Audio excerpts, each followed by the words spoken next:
Yes, maana sawa sawa digital bwana, wiki iliyopita Billnass Bilnenga mume halali kabisa wa Faustina Mfinanga ni moja kati ya watu mpya ambao waliweza kuweka waliita waandishi wa habari, then akaweza kutangaza jambo lake la kwamba atakuwa na tour au lakini pia tunaweza tukasema ni tamasha ambalo amelipa jina la chuo kwa chuo. So atapita chuo kuweza kuangalia vitu tofauti tofauti. Sasa tamasha la chuo kwa chuo ambalo linaendeshwa na Nenga Billnass, ambapo limejipambanua kwa kuwa zaidi ya burudani pekee, mbali na muziki na show na za kusisimua. Tamasha hili linaweza kutoa vitu tofauti tofauti, lakini pia elimu na mafunzo ya vijana. Sasa vijana hupata maarifa mbalimbali ambayo yatawasaidia katika safari yao ya kielimu na maisha ya kila siku, lakini pia kubadilisha uzoefu. Wanafunzi waweza kupata nafasi ya kuweza kusikiliza, lakini pia kujifunza kutoka kwa vijana ambao walipiga hatua na wanaotazamwa kama role models katika jamii.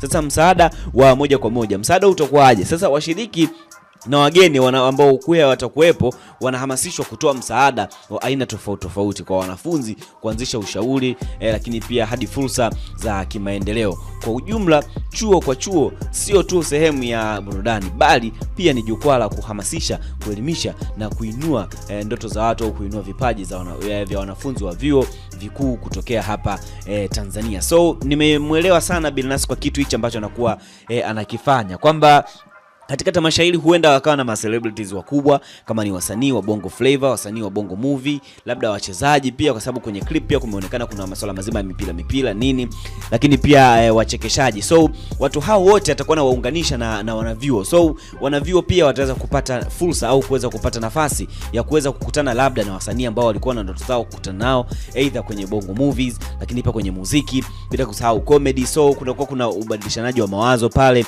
kama unaelewa kwamba unajua kwenda kila mmoja anakuwa na ndoto zake. So mwisho wa siku unapokuja kukutana na mtu ambaye alikuwa ana ndoto kubwa au na amekwisha kuzitimiza, na wewe unatamani kuwa kama yeye, utajifunza kupitia yeye. Sasa tamasha hili la chuo kwa chuo I think litaibua vipaji vingi sana kutokea mavioni, na Billnass ameweza kufikiria. Shout out kwake yeye, kwa sababu hata mimi pia naona ni bonge moja la wazo, lakini pia bonge moja la tamasha ambalo kwa litaweza kuinua vipaji kwa wanavyuo ambao wapo, kwa sababu sasa hivi unasoma chuo, unamaliza, then ukimaliza chuo unaenda zako VETA, unapiga VETA, then unaendelea kukaa mtaani, unaendelea kusubiriana, au sio? Sisi kama sawa sawa digital tuko hapa kukupa updates, lakini pia kukupa habari kuhusiana na masuala mazima ambayo yanakuwa yanatokea kutokea hapa Tanzania, lakini pia nje ya mipaka ya Tanzania. Endelea kutufuatilia.